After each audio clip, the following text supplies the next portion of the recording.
Viruve Gaura Chanjaya Radhikaya Tadale Krishnaya Krishna Bhaktaya Tadabhaktaya Namo Namaha Vanchakalpaturubhyascha Kripa Sindhuvevacha Patitanam Pavanebhyo Vaishnavebhyo Namo Namaha Jaya Shri Krishna Chaitanya Prabhu Nityananda Shri Advaita Gadadhara Shivasari Shri Gaura Bhaktavinda Hare Krishna Krishna Krishna Hare Hare Hare Rama Rama Rama Hare Hare.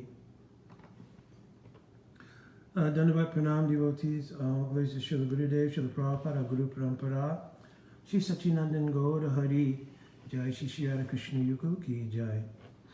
So, I had a very tight schedule today, so to speak, but I had both a discussion online as well as a number of messages and inboxes, which was the genesis of how I got involved in a discussion online.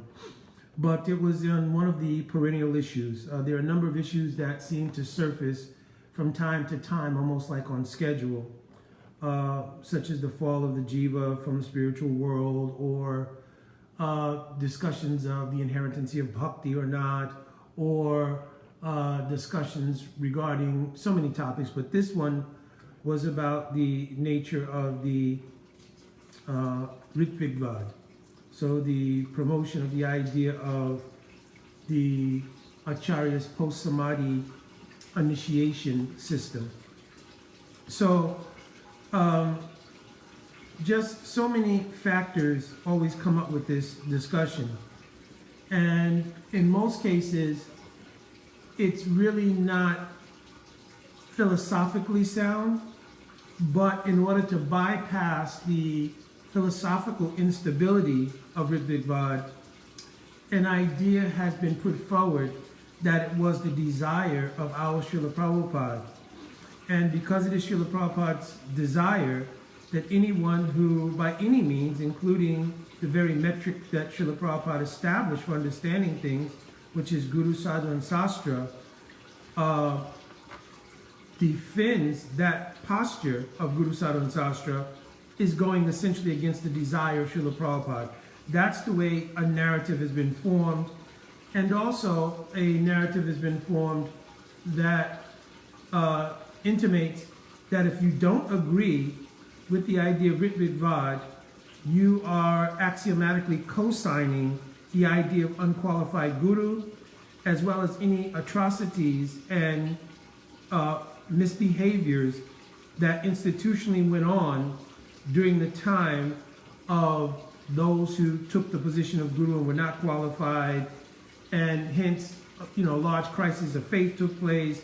And this is beside many of the sort of upsurges of Mayic activity that went on institutionally at that time. So by not simply accepting Ritvik Vada, you're automatically put into the category of those who accept that whole chain of thought. Unqualified gurus, co-signing whatever Mayic events took place, etc., etc.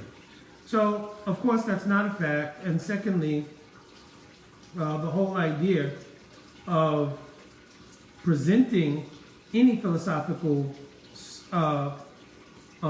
idea without a philosophical substantive backing and simply putting it on an emotional platform, how dedicated you are to our Srila Prabhupada according to their metric, right, is obviously not sound. And it's also not tenable. So, of course, the basis of the Ritvik Vada is, one, is a discussion with our Srila Prabhupada, and two, a letter that took place on July the 9th, right, during the time close to our Srila Prabhupada's entering Samadhi, maybe some 6 months away from that time. So, I'm going to go to that for one. Let me see if I can first locate it, so we can actually have a discussion on it. Okay, I've located that.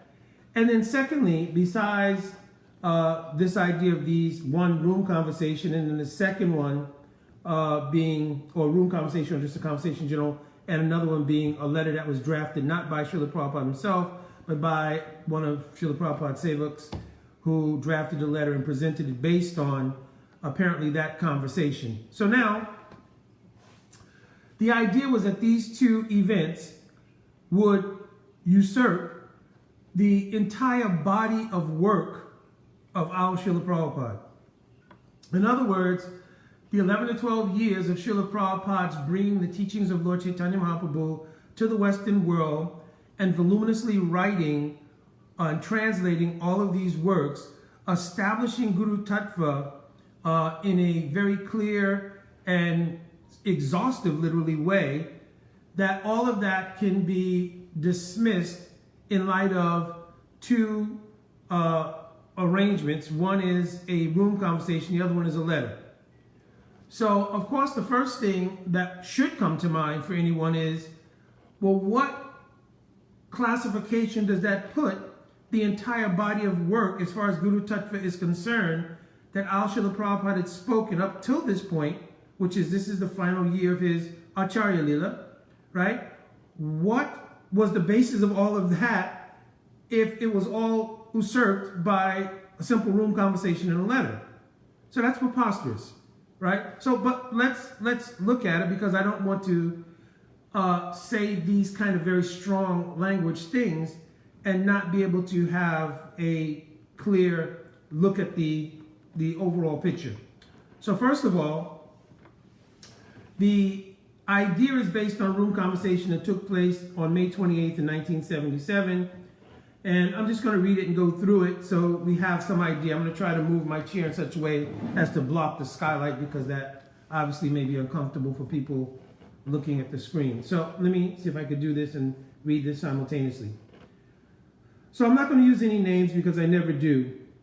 Someone asked the Srila Prabhupada, then our next question concerns initiations in the future, particularly at the time you are no longer with us. We want to know how first and second initiation should be conducted. So Srila Prabhupada answers, I shall recommend some of you, after this is all settled up, I shall recommend some of you to act as officiating acharyas. Then another person in the room says, is that called Ritvik Acharya? So at this point, Srila Prabhupada himself has not used the word, but someone says it's called Ritvik Acharya. Prabhupada says, Ritvik, yes. Then again, another person inquires, then what is the relationship of that person who gives the initiation and then Srila Prabhupada apparently cuts him off because he says, he's Guru. He's Guru. So then the person asks, but he does it on your behalf? So this is a very key answer that Srila Prabhupada gives. Yes, that is formality. So here, the whole idea of Ritvik is qualified. It is a formality. Just like Ritvik in general is a priest that does something on behalf of someone. So at an initiation ceremony, who's doing the fire yajna, etc., is acting as Ritvik for whoever is the person who is the actual guru. Or somebody's just simply doing a yajna or homa for their home. Well, the person who comes in and does those things is actually Ritvik on behalf of the householder who's performing the homa, right? In other words, he's asking this priest to do it. That person is called Ritvik. So now, yes, it is a formality, because in my presence, one should not become guru.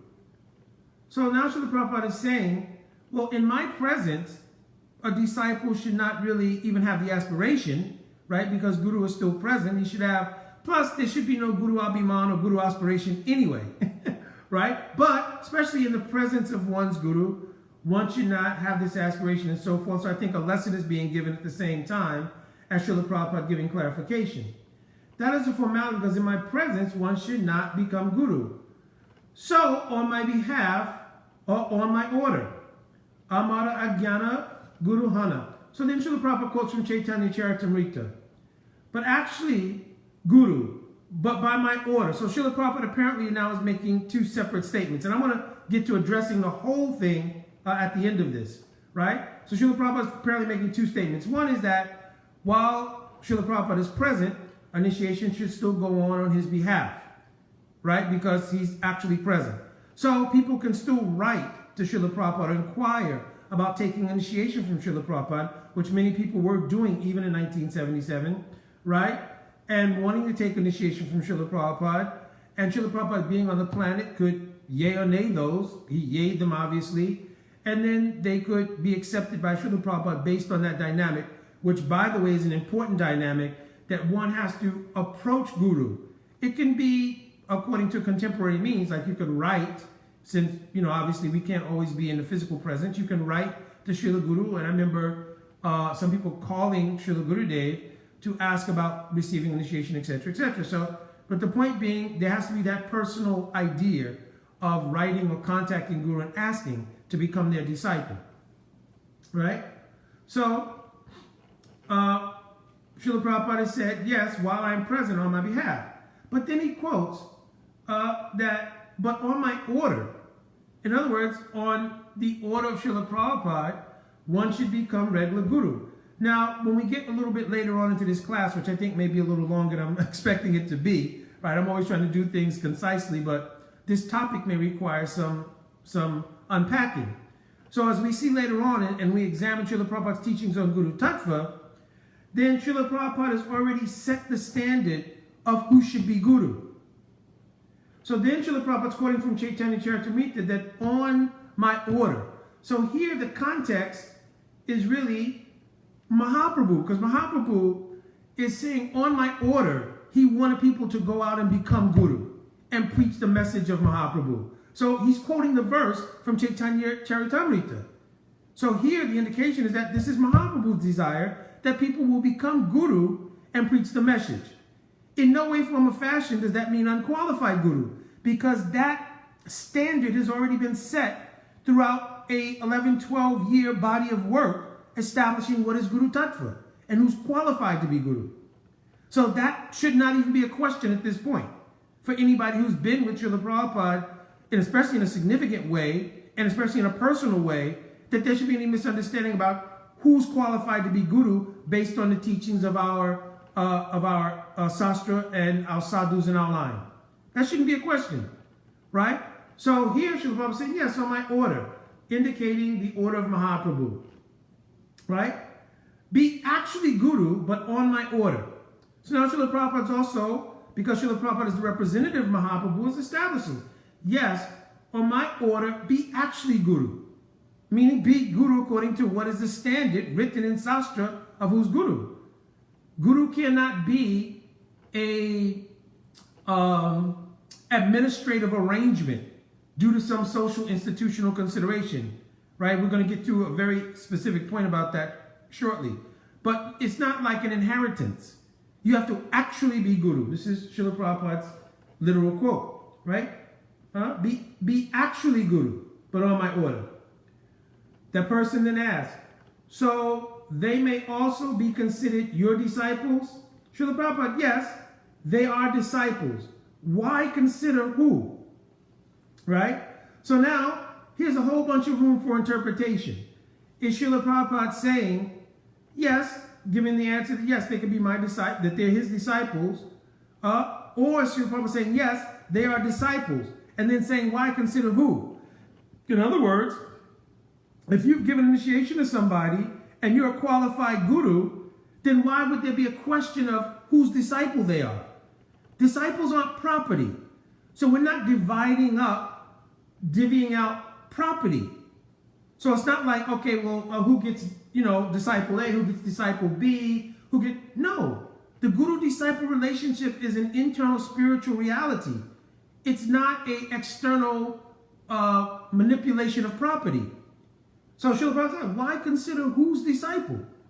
What kind of mentality even is that? Right?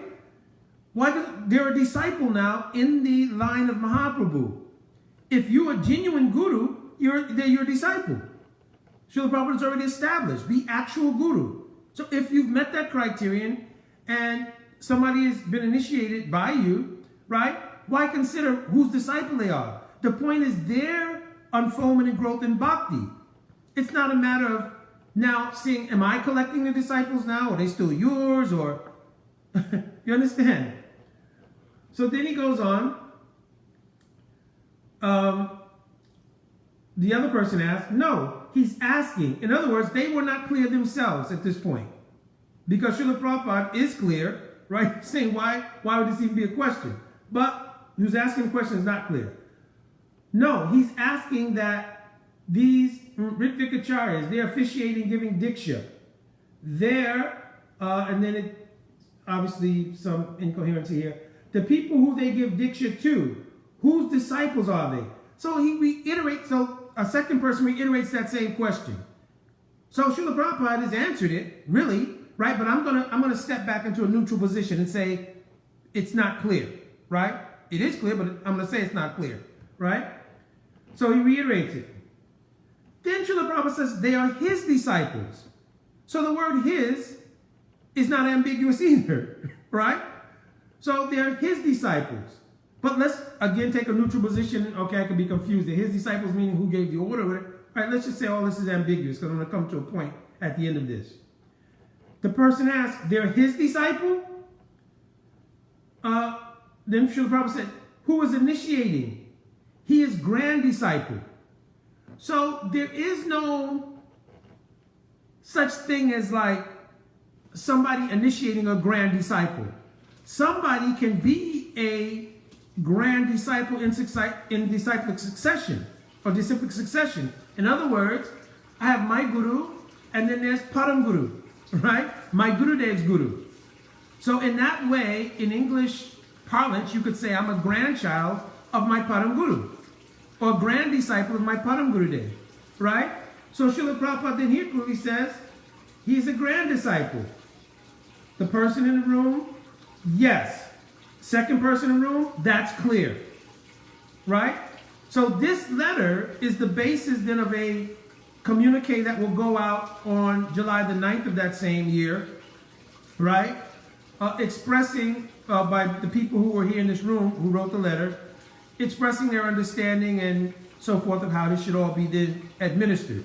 But if anybody has looked at this letter, again, you can find it, May 28, 1977, you can come to two conclusions. One is that Srila Prabhupada had already established in his body of work what is Guru Tattva. So there's no question about Guru and who's disciple and so forth, so on. If Srila Prabhupada is still present, it is an etiquette, a formality that a disciple should not initiate while he's present. That's respectful. Because my Gurudev is present, I should bring all disciples to my Gurudev's lotus feet, and then my Gurudev may say, which there are a couple of cases in which Srila Prabhupada actually told some disciples of his who had a backlog of disciples, no, you initiate them, right? Still, even those persons, I'm not mentioning names again, were respecting of the idea Srila Prabhupada is still present and refused to do it till he actually entered Samadhi, right? So, this etiquette, this formality of not initiating Srila Prabhupada's presence is completely understandable. But then afterwards, Srila Prabhupada is pretty clear. Yes, so they will also be considered your disciple. And Srila Prabhupada answers, why consider whose disciple they are?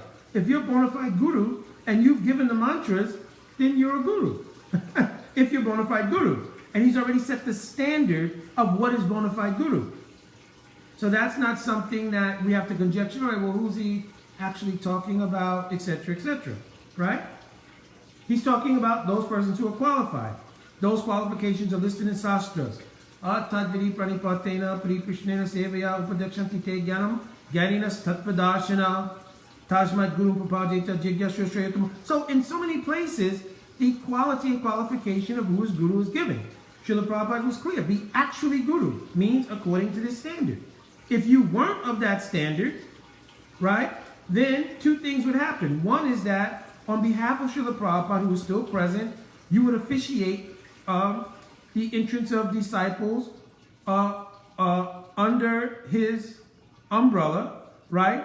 And because you're not qualified to be guru, you can be Vatma Pradakshak guru and guide people on the path, but essentially they would be disciples of someone who's qualified, like Srila Prabhupada directly, or Srila Prabhupada said that a Shiksha guru who is in Chaitanya Charitamrita, if you read the first verse in Adi Leela, speaking about Guru Tattva, mentions that the Shiksha Guru and the Diksha Guru are equal manifestations who have two different functions. So a person who is equal to Diksha Guru, right, who's a qualified Guru, he can also be considered Guru. But somebody who's not equal to Guru, they may be Vatman Pradakshak Guru. In other words, they themselves have experience on the path and they can help others on the path. But they may not be qualified to be Guru. So, now, let's take a look at a few things. One is that the Ritvik philosophy has come about as a reaction to unqualified Guru and various other Mayic events that took place in a particular institution. So the question will be whether or not we can do away with the nature of the Siddhantic teachings of our line regarding Guru Parampara, etc., to accommodate the reaction to social issues in a particular institution. Because that's what it boils down to. Are we allowed to then say, well, we have to make adjustments within the confines of the institution to accommodate the fact that we may or may not consider that there are pure devotees in the institution and therefore nobody's qualified to be Guru? So what should we do? So let me give a few things here. One is that it would be extremely, extremely offensive to Srila Prabhupada to suggest that while he translated thousands and thousands of books, right? Or excuse me, created the distribution of hundreds of thousands, if not millions of books, opened 108 communities, temples, etc., made thousands of disciples, preached for 11 years all around the world, that the essential meaning of preaching is to bring people to pure bhakti and make them pure devotees. But in the entire course of Srila Prabhupada's Acharya Leela, he didn't make even one. Because in order for Ritvik Vada to stand, it would have to be that there were no pure devotees. Because other than that, Srila Prabhupada has given the recommendation, both even in that letter, right? And we'll get back to how we can analyze from a neutral position the letter itself. But according to that letter, a person who's actually become Guru, meaning met these standards, if that person is there, why would they not be able to be a continuum in Parampara?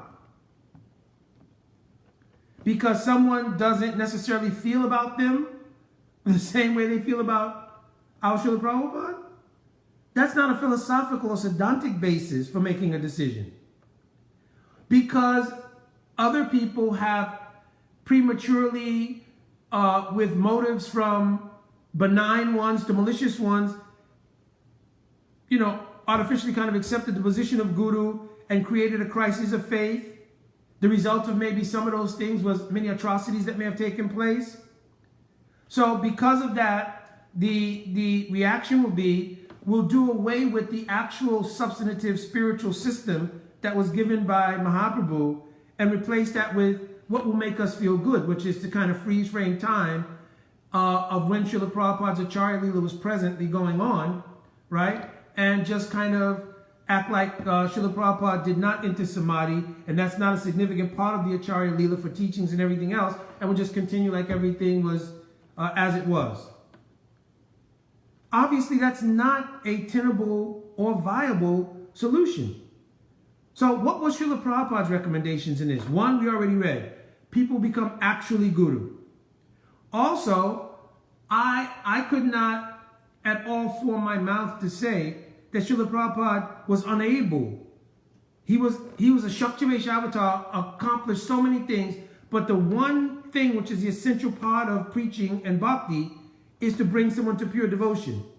But somehow or another, Srila Prabhupada was unable to accomplish that. Right? According to someone's conjecture. That it's borderline offensive, but certainly can't be an accurate statement. Right? All right. Secondly, even if you felt that that was the case, right? What was Srila Prabhupada's opinion about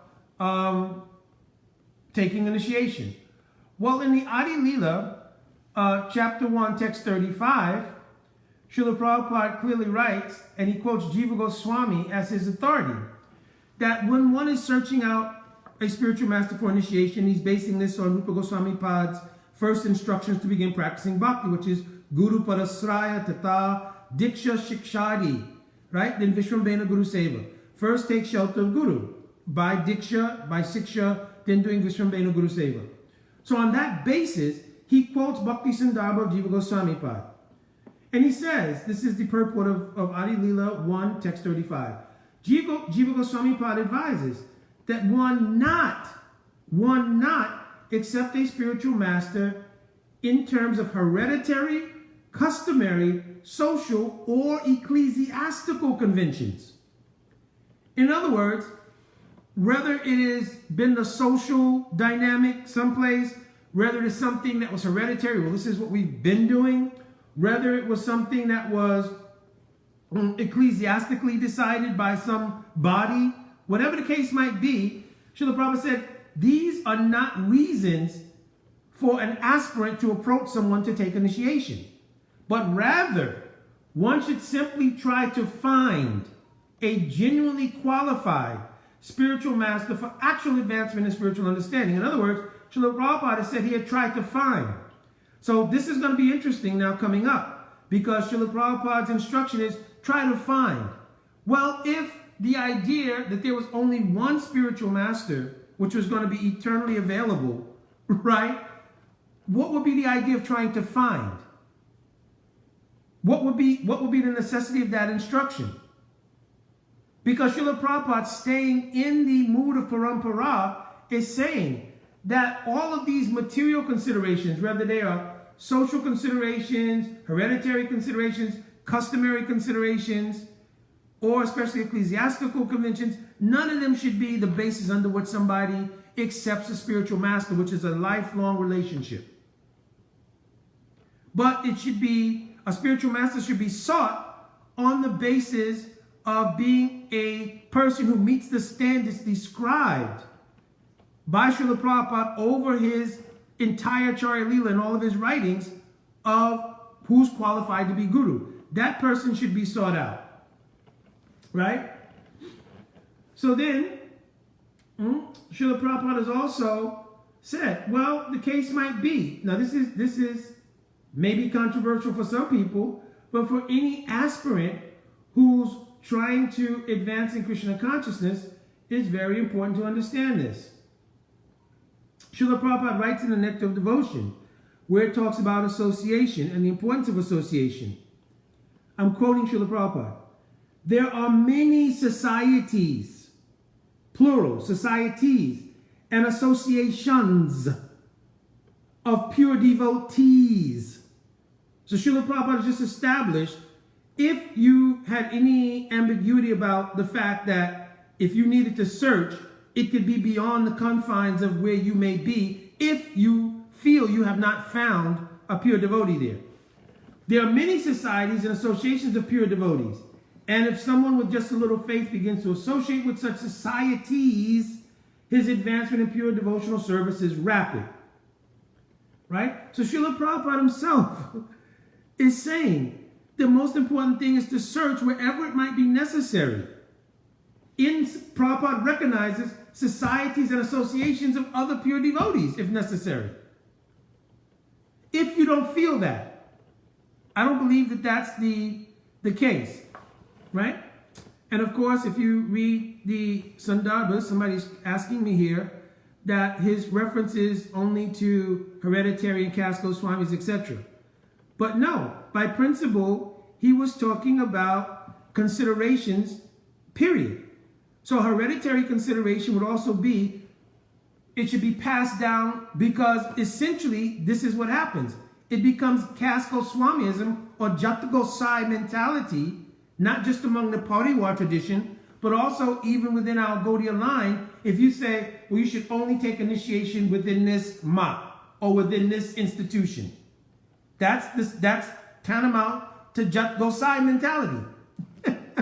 You understand? So Srila Jiva Goswami Pad was not speaking strictly of caste Goswamis and family gurus. He was speaking to where that mentality and that practice is being brought about. The proof of that is Srila Prabhupada's statement here, that one should search out a bona fide spiritual master, and he's pluralized where? Societies, associations, and pure devotees. You understand? So, then Srila Prabhupada says the reason also that it's necessary to search out a pure devotee is because there are intrinsic qualities in the guru-disciple relationship that cannot be extricated from it. Tadviri pranipatena prishnena sevaya tashmat gurum papajeta jigyashur sre uttamam. So one of the essential features of guru is that the disciple can make relevant inquiries, pariprishna or jigyashur shreya uttam, relevant inquiries for their advancement. And guru by definitions means gu shabdat andakara sha, ru shabdat andakara sha nirodita. That person who removes the darkness of ignorance and removes our doubts and clears the path to progress in bhakti is called guru. So there is an intrinsic quality to the relationship of guru and disciple that can't be extricated from it. So when the acharya enters samadhi, there's only two ways to make inquiry from guru at that point. One is if the person comes to the level of transcendence where they can have relationship with guru in the transcendental plane. The other way is to accept the fact that the guru arranges to appear before the disciple a mahant or siksha guru. So in the Chaitanya Charitamrita, Adi Lila, and this is going to be text 158, right? I'll go ahead and quote it. Here he says, well, the verse is Jive Sakshat Nai Chaitya Guru Rupe, so if you want the Bengali for that verse. But the English for that verse is, in the purport, Srila Prabhupada mentions that the preceptor appears before the external senses of the fortunate conditioned soul. So why does Srila Prabhupada say it's a necessity that the mahant or guru, because shiksha and diksha guru are one person in two different functions. One person here meaning they're of the same level. Right? Sometimes we loosely use the idea shiksha guru. But actually shiksha guru means one who's qualified like your diksha guru and is giving you siksha. Either because your guru has entered samadhi, or maybe because in the particular mood you have, your Gurudev doesn't have that mood, like in the case of Ritvik Chaitanya and Shamananda.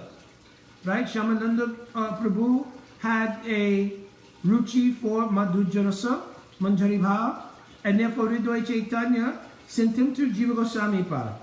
You understand? So though he was the Diksha Guru of Shamananda, Shamananda took Shiksha from Jiva Goswami Pad. Understand? So, other than that, if you're not on the transcendental plane, and an example of that would be Narottam Das Thakur and Lokanath Goswami. Narottam Das Thakur had the ability to associate with his Guru Parapadma on the level of transcendence.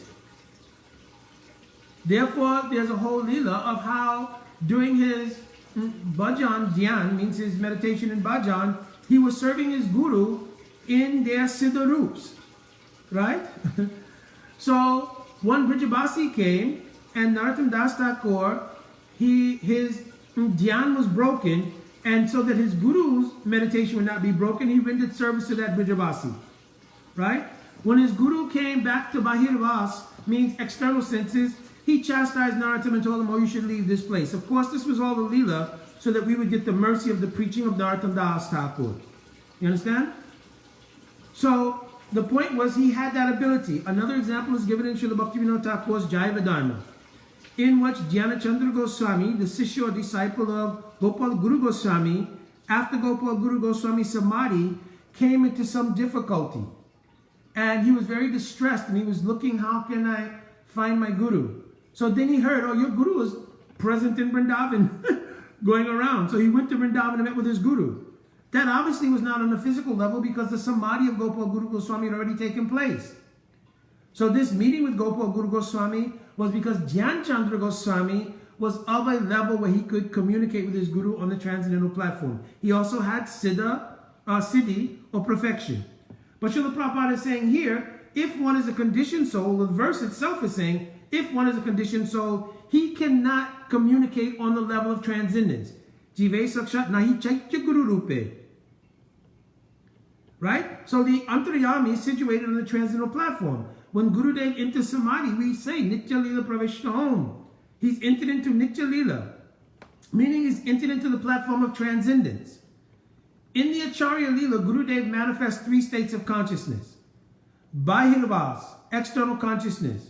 Ard Bahirvas, half internal, half external. And Antradhasha, right? Meaning fully absorbed internally in their Siddharup. When they enter Samadhi, Samadhi means that their consciousness becomes sama, equalized on the platform of Antradhasha, internal absorption in their Siddhadeha. Gurus don't die. People don't die in general. Soul can't die, right? But certainly Guru doesn't die. So he's existing in his internal perfected state in relationship to Mahaprabhu Radha Krishna. So he's not again appearing in Bahirvas, right? Or Bahirdasha, right? But he is inspiring certainly the disciple from within. But the disciple, if they are not themselves capable of entering the level of Guru and Antradasha, has to then accept what is being stated here, that then the Shiksha Guru, or a person equal to their Guru, appears before them as a guide. What to speak of if you never were the disciple of that Guru who's entered Samadhi? If you were not the disciple of that Guru, even their own disciples need to accept Shiksha of someone before their external senses. How is it that you will bypass that whole thing and accept initiation from the Acharya after they've entered Samadhi? One, the etiquette, the natural etiquette of asking, can I become your disciple, is missing. Two, the big thing that we talked about a little earlier that's missing is the ability to make inquiry, to clarify your doubts. And the answer that, oh, just read the books is not sufficient. And now I'm going to go back to that letter, or that room conversation.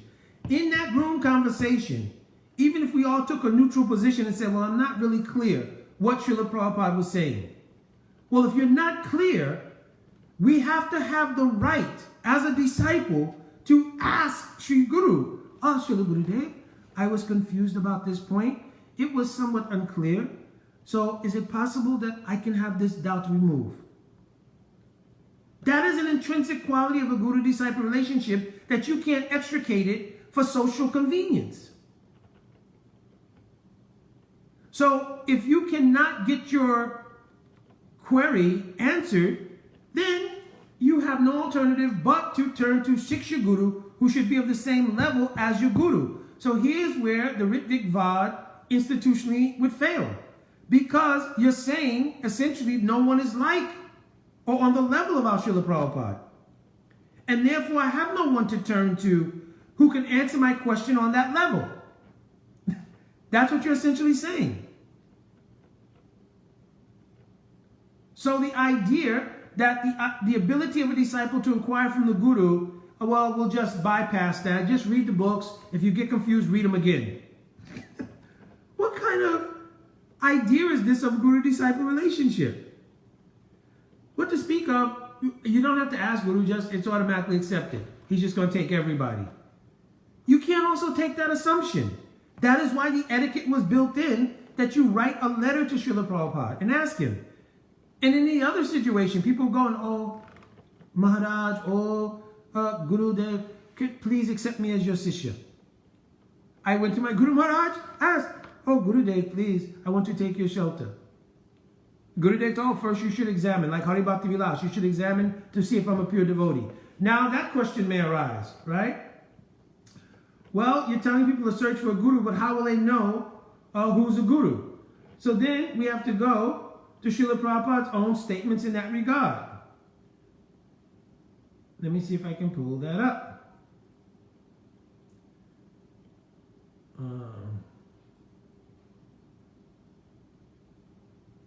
Okay. I'm trying to find that particular thing. Anyway, this is the 5th verse of Upadeshamrita. Srila Prabhupada Upadeshamrita. And Srila Prabhupada says there, I'm trying to find it, I just want to quote it literally.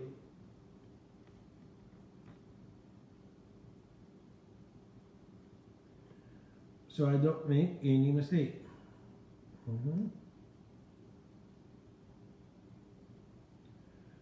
Bear with me, please.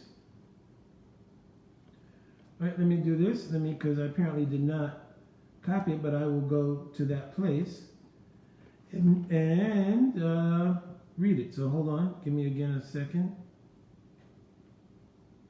All right, here it is. Srila Prabhupada says, this is a nectar of instruction on Upadeshamrita, verse number 5.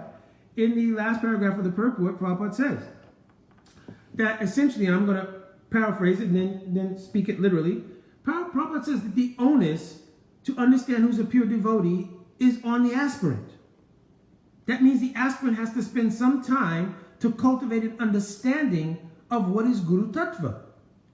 It's not a matter of a social situation where you come in and you find a sort of social grouping who all has a certain kind of fascination with one person or another, or, you know, all kinds of personality type cult, so to speak. You know, this person really just joined this person. No, that individual has to examine for themselves over the course of time, and mutually the Guru examines that disciple. Now, it cannot be exactly like it's described in Hari Bhakti Vilas, where people go and live in the ashram of the Guru and have his association on a continuum, but certainly over the course of time of hearing the Harikatha of Guru, asking questions to Guru, studying the Sastra yourself and seeing if these two things align. All of these things become the metric for now understanding something of the quality of whether or not this person is qualified to be Guru according to the standards mentioned in Sastra. So Srila Prabhupada then says, so that I'm backing myself up, in this verse, Srila Rupa Goswami, and Srila Prabhupada backs himself up, that Rupa Goswami advises the devotee to be intelligent enough to distinguish between the Kanishtadikari, Madhyamadikari, and Uttamadikari. So if you've not had some kind of time to grow in this understanding, how will you make that choice? This is Srila Prabhupada's own direct instruction. And he's backing himself up with receipts from Rupa Goswami Pad, who's writing this Upadeshamrita. One should be intelligent enough to distinguish between Kanishtadikari, Madhyamadikari, and Uttamadikari. It doesn't say here that someone should understand the nature of the bhav or the nature of the, siddha deha of that person. But one should understand that they're Uttamadikari according to description even. Shastra Yukti Suni Punya Jurishara Yandra Uttamadikari Se Taraya Sansar. Or if somebody's Uttam Bhagavat with the qualities, Ishwari Tara Dineshu, Balesheshu Satsacha, Prema Maitir Kripu Upeksha. This person is also considered Majam Uttam Bhagavat. Right? So, then Srila Prabhupada says, the devotee should also know his own position and should not try to imitate a devotee situated on a higher platform. So in all of one purport paragraph, Srila Prabhupada said, first of all, you should be intelligent enough to distinguish who is Uttam, Kanishta, or Majam, and you should know your own position and not try to imitate the other. So he's given two lessons at once. So for those who prematurely, whether it was benign or malice or malicious intent, took the position of Guru though not being qualified, this statement was originally meant for them. Know your own position and don't try to imitate a higher position. Right? Srila Bhaktivinoda Thakur has given some practical hints to the effect that Uttamadikari Vaishnavas can be recognized by their ability to convert many fallen souls to Vaishnavism.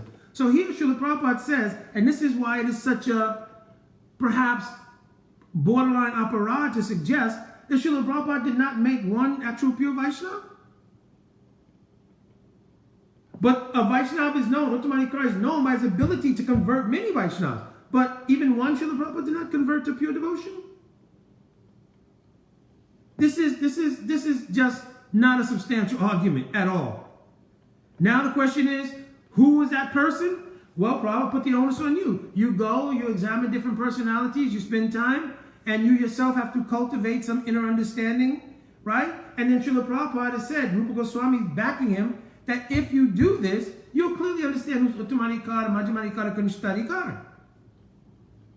So that whole statement of, well, you got to be a pure devotee to know a pure devotee, all these different kind of things, that's all shot down here in this statement of Srila Prabhupada. Because he's clearly put the onus on the aspirant. Right? Then Srila Prabhupada says, one should not become a spiritual master unless he's obtained the platform of Uttamadikara. So I've given two kinds of Uttamadikara. Rupa Goswami has given Uttamadikara in the eligibility of practicing sadhana, which I described. Shastra Yukti Suni Punya Dridashara Yandra. A person whose faith has become fixed, which means they will not fall, because they are situated on Shastra and Shastra Yukti. Right?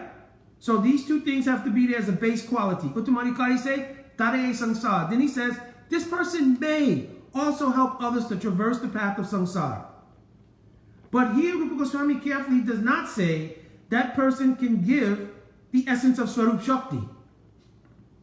Though they themselves are the recipients of Swarup Shakti, that they've come to that point, some inspiration of Swarup Shakti, they may not be able to give that.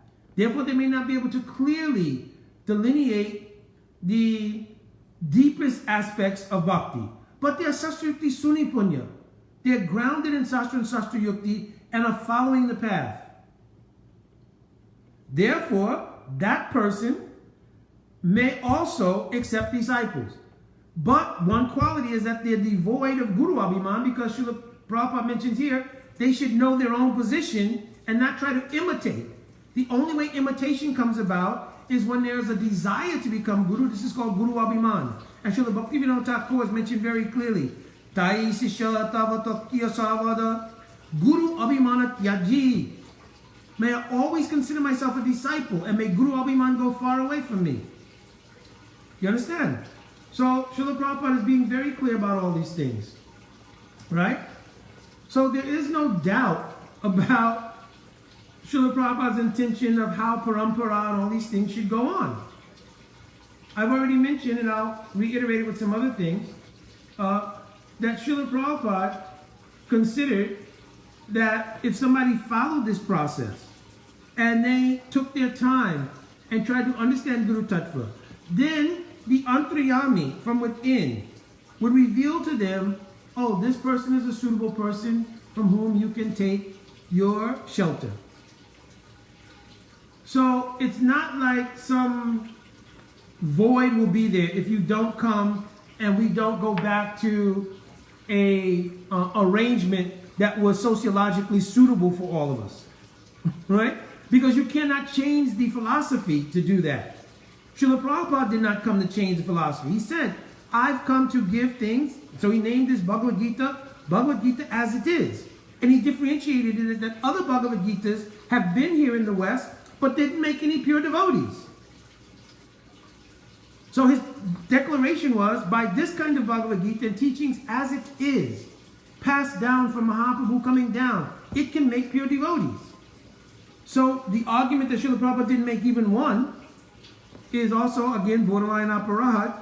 And besides that, it's just not substantive. Because first of all, nobody in any side of this argument has spoken or interviewed or associated with everyone that Srila Prabhupada had as a disciple.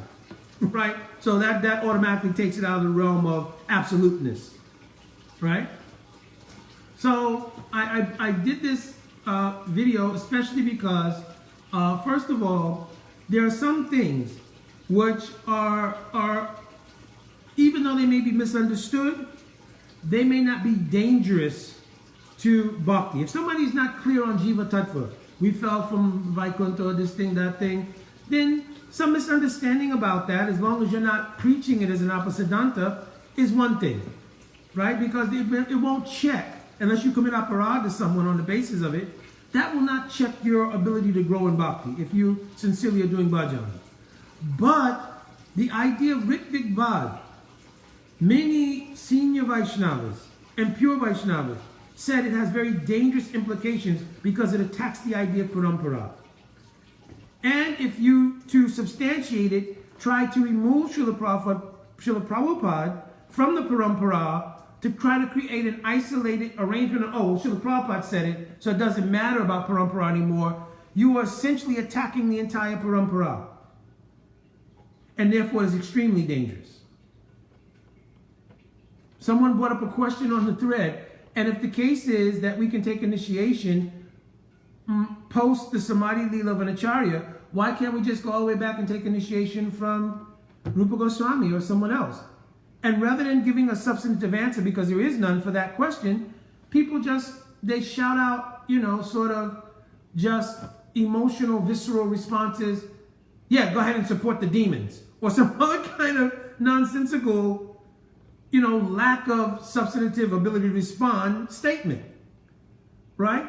So we have to be very, very careful. Already, because of the influence of Kali Yuga and because of the advancement of Kali Yuga and the porous nature of our Vaishnava Mando, so many influences are pouring in. We can't have from within the Vaishnava Mando also the fire of oppositantic ideas being fanned. It is necessary to extinguish them. It's necessary to, with sound philosophical and sastric backing, smother these ideas. And we should not consider ourselves crusaders in that manner, right? Because it's also for our own edification.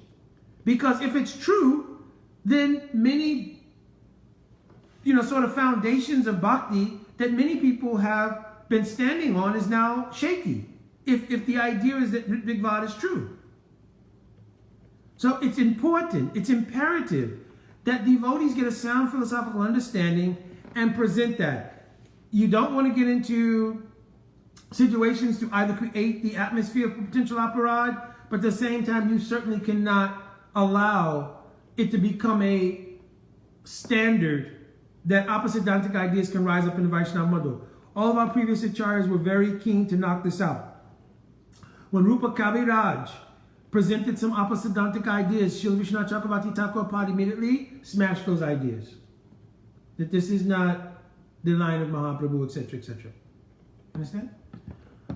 So, I don't want to go on, and I think I mostly presented what it is I had taken out as key points to elucidate. So, of course, anyone can go back and take a look at the letter of Srila Prabhupada, and of course, my question has always been, if there's any doubt at all, and you cannot just run roughshod over people and say, well, listen, if you just don't accept it the way we accept it, then somehow or another you're a demon, right?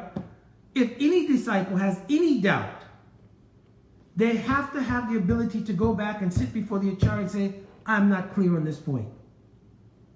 So if we take that letter and you're not clear on what Srila Prabhupada's intention was, that does not make you a demon or a co-signer of immature Guru Tattva or the atrocities that may have taken place in an institution.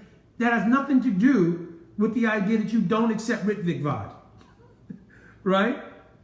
So you have to make people come up with a more substantial argument than that. So if we can't go back and ask Srila Prabhupada, that right there tells you it is not a tenable idea that aspirants can take initiation if they cannot make inquiries and clear their doubts. And what you're essentially doing, if you're promoting Ritvik Vada, is saying, I am then equal to Srila Prabhupada. Because I'll decide if you should take the disciple or not. I'll decide what the philosophical standard is, right? And since you cannot ask Srila Prabhupada and get your query answered, I'll tell you just read the book. And basically just take my opinion on what the book says and means. So then you're saying, I am Shiksha Guru in that regard, right? And I'm equal to Srila Prabhupada, because Srila Prabhupada said Shiksha and Diksha Guru equal with two different functions. And if you're Vatma Padaksha Guru, it means according to your adhikar, you can show people on the path. But you cannot adjust, change, or manufacture new paths. That you can't do. Right? So, please forgive me if I was animated about it. I do have a very strong desire that our philosophy is such a beautiful thing, because it's not just philosophy. It is a life that many people have spent 50 years or more dedicated to.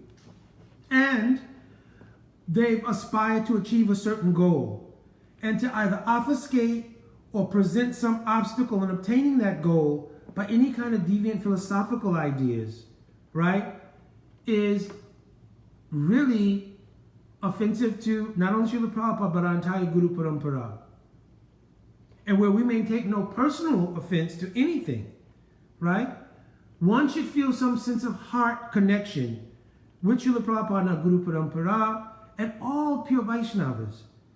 That these kinds of opposite Dantic things should not enter our Vaishnava Mandal unchecked. So this is my plea to devotees, that they will present Siddhantic facts when they are presented with these things, and not allow simply emotional or visceral responses, or just,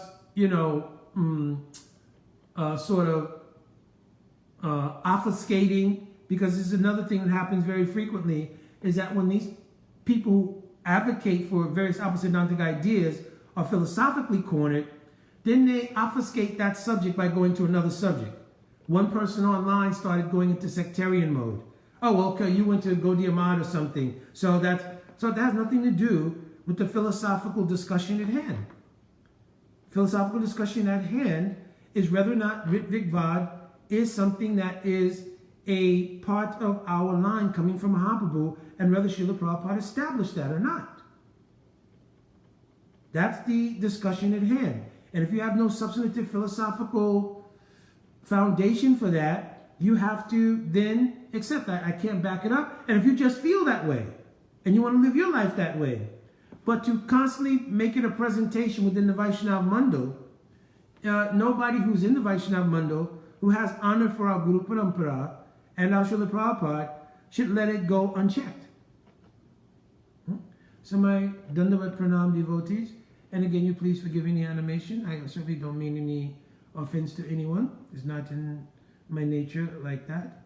But at the same time, I feel strongly, and whatever sense of strength is being projected is coming only from what little faith I have in our Guru Parampara, our Srila Prabhupada, my Guru Parapada. Jai Vancha Kalpataruvescha Kripasindavevacha Patitanam Pavanevyo Vaishnavebhyo Namo Namaha. Jai Shri Krishna Chaitanya Bhunchanand Sireta Gadara Sivasari Gaur Bhaktavinda. Hare Krishna, Krishna Krishna, Hare Hare, Hare Ram, Ram Ram, Hare Hare. Jai Radhe Radhe.